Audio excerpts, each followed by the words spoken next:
الياس المالكي. الياس المالكي هذا الولد كيطلعوا لي الفيديوهات ديالو كنشوف.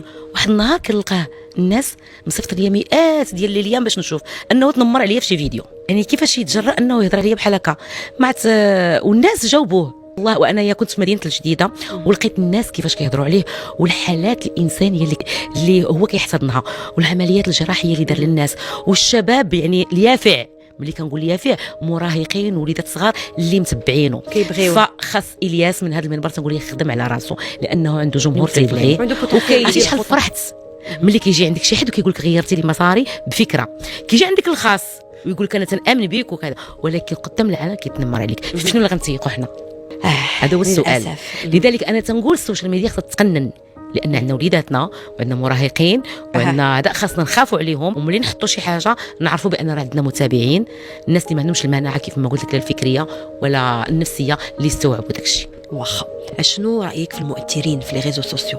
كاين مؤثرات اللي عندهم جماهير واسعه وكينفعوا الناس وما يمكنناش نفيهم.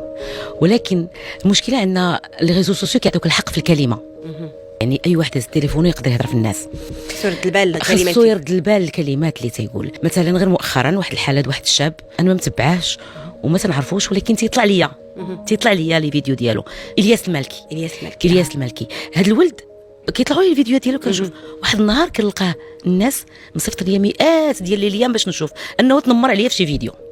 ملي وقعت ليه المشكل احنا مغاربه سواء كنا ريافه ولا شلوح ولا عرب احنا مغرب واحد من طنجه للكويره. يعني انا كنطلب الصفح لهذاك الوليد. علاش؟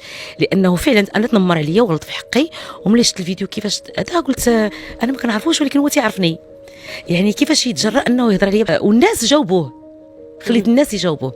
من بعد ملي كنشوف انه ما عرفش لامباكت اي لو غوتور ديال ماتش دامبرو اللي كيدير. لانك انت ملي تخرج في لايف راه انت في كدير ارتجال وارتجال يعني تكون عواقبه وخيمه جدا. يعني شاب نسمحوا ليه والجمعيات الحقوقيه يعني مشكوره لانه كيبقى ابن من ابناء هذا الوطن. ونجح الياس وعنده جمهور عريض.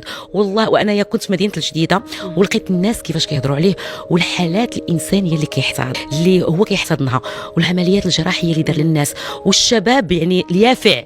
ملي كنقول يافع مراهقين وليدات صغار اللي متبعينه كيبغيو. فخاص الياس من هذا المنبر تنقول يخدم على راسه لانه عنده جمهور تيبغيه وكيدير بوتونسييل. عنده بوتونسييل كبير وتيدير الخير. فما نشوفوليش غير الحويجات الخيبه نشوفوا ليه حتى الحويجات الزوينه. الله يفرج عليه وخاصو يخدم على راسه لان لا يليق به ظلام السجون ولكن يليق به ضوء الحياه لانه يمنح الحياه الكثير من الناس الضعفاء اللي هو كان قوتهم. هذا الشيء اللي بغيت نقول. والله يعطيه بزاف القوه باش يدوز هاد الايام اللي بوتيت هاد الايام مظلمه ولكن غيلقى النور. الياس قريب.